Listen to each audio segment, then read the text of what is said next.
நீதினா என்ன அப்படிங்கிறது அதை தான் நான் பேச போகிறோம்.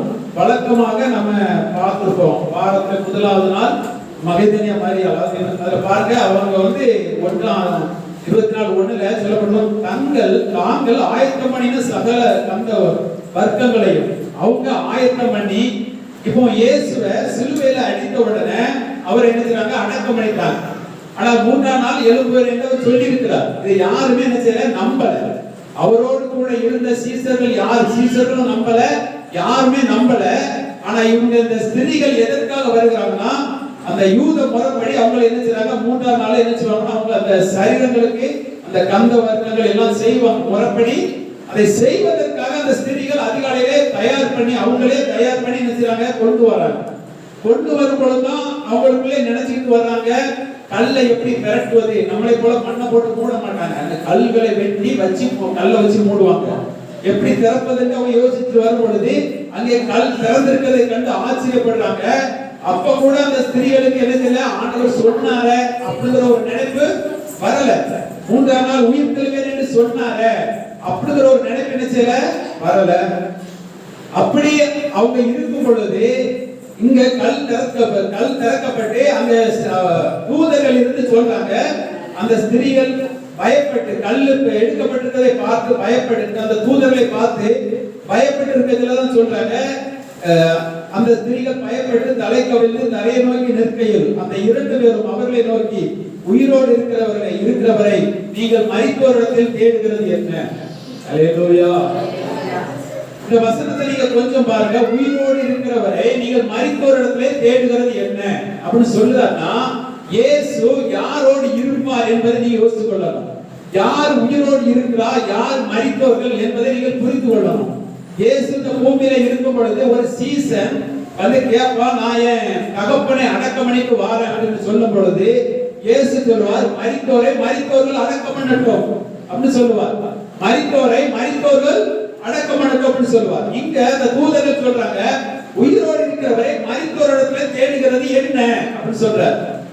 அப்போ மனிதர்கள் 2 விதமான மனிதர்கள் இருக்கிறாங்க. ஒன்று மரித்தோர்கள், இன்னொன்று உயிருடையவர்கள். அல்லேலூயா. நீங்கள் மரித்தோர்கள் என்றால் நீங்க அடக்கம் பண்ணப்பட்டவங்க இறந்தவங்க அவங்கள நீங்க பார்க்க கூடாது. உயிரோடு இருக்கிறவர்களிலே மரித்தோர்கள் இருக்கிறாங்க. அல்லேலூயா. இது என்ன சந்ததி அப்படின்னா, இந்த உலகத்துல 2 சந்ததி இருக்கு. 2 சந்ததி இந்த உலகத்துல இருக்கு. ஒண்ணு ஆதாமின் சந்ததி, இன்னொன்னு என்ன சந்ததி? கிறிஸ்துவின் சந்ததி. அல்லேலூயா. இந்த ஆதாமின் சந்ததி உள்ளவங்க மரித்தவர்கள். எப்படி மரித்தவர்கள் நீங்க சொல்றீங்க அப்படின்னா, வேதம் சொல்லுகிறது, ஆண்டவர் சொன்னார், ஆண்டவர் ஜீவன் உள்ளவனாக படைத்தார், ஜீவ ஆத்மாவாக படைத்தார். இந்த பழத்தை நீ புசிக்கிற நாளிலே நீ சாவா என்று சொன்னார். அப்போ நீங்க அந்த ஆத்மா என்னைக்கு அவர் பழத்தை சாப்பிட்டா அன்றைக்கு மரித்தது. அந்த வம்சத்துல வந்தவங்க எல்லாருக்குமே மரணம் ஆட்கொண்டது. என்னன்னா பாவம் ஆட்கொண்டது. அவங்க பாவத்துல வாழ்ந்தாங்க, அவங்க மரித்தோர்களா இருந்தாங்க. அந்த சந்ததிகள் வந்ததுல இப்போ சில பேரை தேவனை விசுவாசித்தாங்க. நீங்க நல்லா கவனிக்கணும். அந்த உயிரோடு இருந்தவங்களுக்கும் மரித்தவங்களுக்கும் என்ன வித்தியாசங்கிறத நீங்க புரிந்து கொள்ளணும். அதுதான் உங்களை இந்த பூமியில உங்களை வாழ வைக்கும், உங்களுக்குள்ள சந்தோஷத்தை உண்டு பண்ணும், உங்களுக்குள்ள விசுவாசத்தை உண்டு பண்ணும்.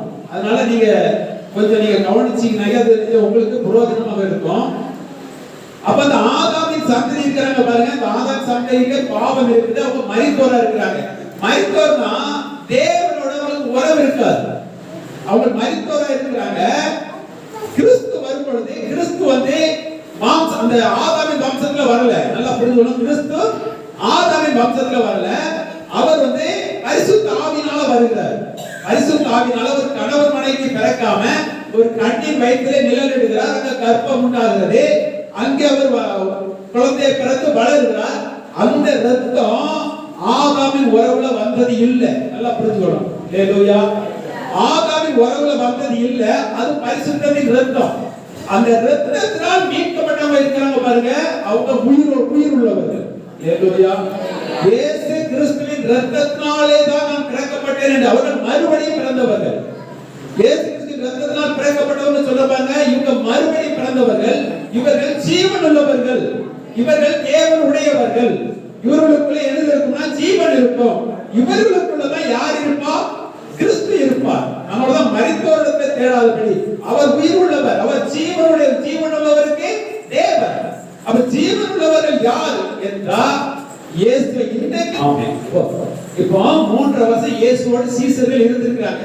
இருக்க சிலையும் அநேகத்திற்கு இருக்கிறார். இயேசு சொல்லுகிறார், நான் 3ஆம் நாள் எழுச்சுவேன், உயிர் தருவேன்னு சொல்றார். இத மகதலேயா மரியாவும் என்ன செய்யறாங்க? நம்பல. அவங்க சொல்றாங்க, அப்ப நம்மள இயேசு அவங்க சொல்றார். உடனே அப்ப போய் எடுக்கிறாங்க, சீசர்கள் சொல்றாங்க. அப்போ சில சீசர்கள் எடுக்கிறாங்க, இப்படி இயேசு உயிர் தந்தார், அவர் எங்க இல்ல அப்படின்னு சொன்னா பேதுருவும் மற்ற சீசனும் ஓடி வந்து பாக்குறாங்க. பார்த்துட்டோம், அவங்களுக்கு பிரமிப்பு உண்டாகுது. அப்பவும் அவங்களுக்கு என்ன செய்யல? இயேசு உயிர் தந்தார்னு சொன்னாரு அப்படிங்கறது அவங்களால என்ன செய்யல? நம்ப முடியல. அவங்களால நம்ப முடியல. அப்போ அந்த சீசர்களே 2 பேர் அப்படி நடந்து போகும் பொழுது, இதை குறித்து பேசிக் கொண்டிருக்கும் பொழுதுதான் இயேசு அவங்களோடு சேர்த்து கொள்கிறார். சேர்த்து கொள்ளும் பொழுதுதான் இப்படி பேசிக்கொள்ள இயேசுவை பார்த்து அந்த 2 சீசர்களும் சொல்றாங்க, இயேசு அவருக்கு தெரியாது, அவங்களுக்கு தெரியாது. அவங்க சொல்றாங்க, நீங்க இப்படி துக்கமுகமா இல்லையா, இப்படி இயேசுவை அடித்தவர்கள் இன்னைக்கு காணல அப்படின்னு எல்லாரும் பேசிட்டு இருக்காங்களே அப்படின்னு சொல்லும் பொழுது இயேசு அவங்களோடு பேசிக்கொண்டே வருகிறார். ஆனா இயேசு அவங்களுக்கு என்ன செய்யாது? தெரியாது. நீங்க அதுல பாத்தீங்கன்னா 25வது வசனத்தை படிச்சு பாருங்க.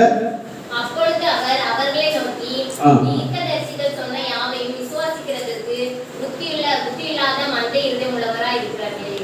இதுதான் ரொம்ப முக்கியம். அப்பொழுது இயேசு சொல்றார், ஏன்னா அதெல்லாம் சொல்றாரு, அவர் இறக்க வேண்டும் என்று எழுதப்பட்டிருக்கிற, அவருக்கு 3ஆம் நாள் உயிரோடு எழும்பி எழுதப்பட்டிருக்கிறத நியாயப்பிரமாணத்திலும் தீர்க்கதரிசிகள் மூலமும் எழுதப்பட்டிருக்குது, இப்படி எல்லாம் சொல்லி இருக்கிறாரு. அப்ப இதெல்லாம் நீங்க எழுதப்பட்டோம், இதை நீங்க விசுவாசிக்க முடியாதபடி புத்தி இல்லாத மந்த இருதயம் உள்ளவர்களா இருக்கிறீர்களே.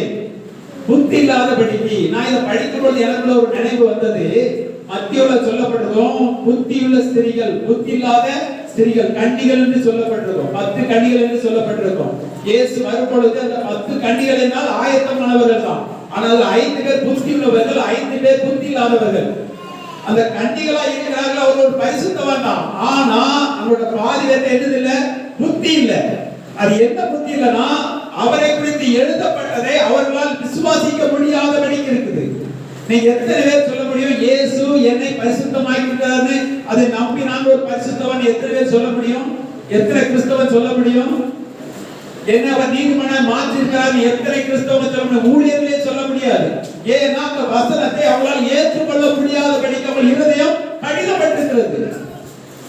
நீங்க அநேக ஊழியர்கிட்ட கேட்டு பாருங்க, நான் நீதிமான் இல்ல, நீதிமான் ஆயிட்டே இருக்கணும்னு சொல்லுவாங்க. ஏன்னா அவர் செய்ததை இவங்களால ஏற்றுக்கொள்ள முடியாது.